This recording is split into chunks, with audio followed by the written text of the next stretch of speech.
we want to turn to a story that we were covering just a few days ago. We've turned to it a couple of times actually this week. Dolce & Gabbana.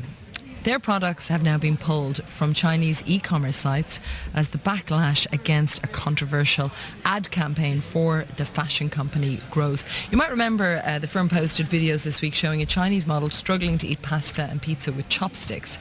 Well, they were accused of trivialising Chinese culture, also promoting unflattering stereotypes. So we turned to our BBC China media analyst, Kerry Allen, to hear more about this. She gave me the latest update. Yes, they put this out on their Sina Weibo platform. They didn't put it on other platforms like Facebook or Twitter.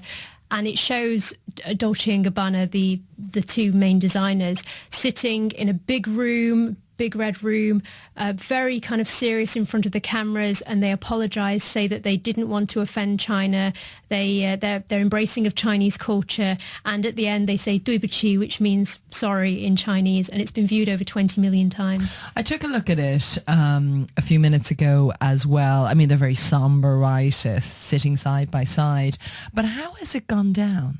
It's not gone down well at all really? In China. They'd already issued a written statement early in the week because of this fashion campaign with the model eating a pizza with chopsticks. Also, there were these rumours that Stefano Gabbana had been sending messages to people, very racist comments about Chinese. And he says that his account was hacked because there were screen grabs that were going all over the Chinese internet, but also international media about this.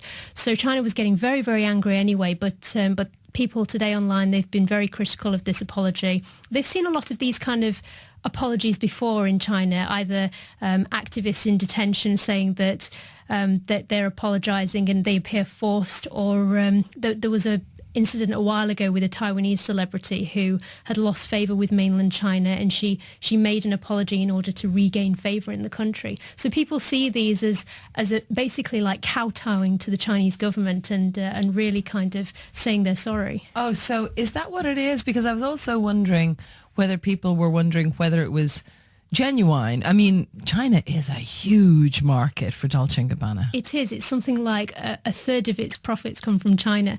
But yes, people, they're saying that it's not far enough. They're boycotting the brand. They're saying that stuff's going to be taken off the shelves. They've been very, very critical of this. They've said that it was culturally insensitive, the original campaign. They were critical of these alleged comments by Stefano Gabbana, even though he says his account was hacked.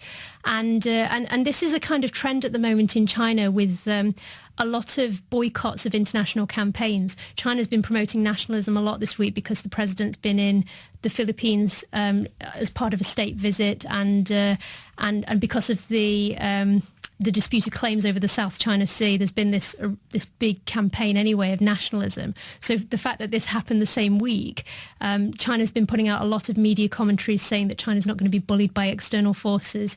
And people have really kind of, I mean, big celebrities as well, they've been really kind of supporting nationalism, saying, you know, I'm proud of my country. And this is almost why Dolce & Gabbana have been so heavily criticised, because there have been other brands before that have been boycotts, etc. But because of the timing of this, it's really, really bad for them. It's hard to know what they could do to get back in the good books.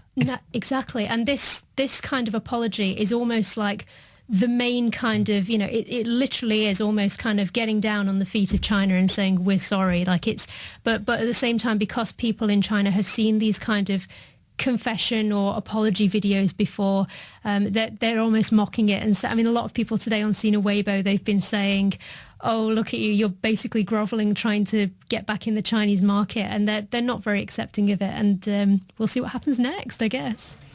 Thanks very much to Kerry coming down to talk us through that latest development when sorry just isn't enough.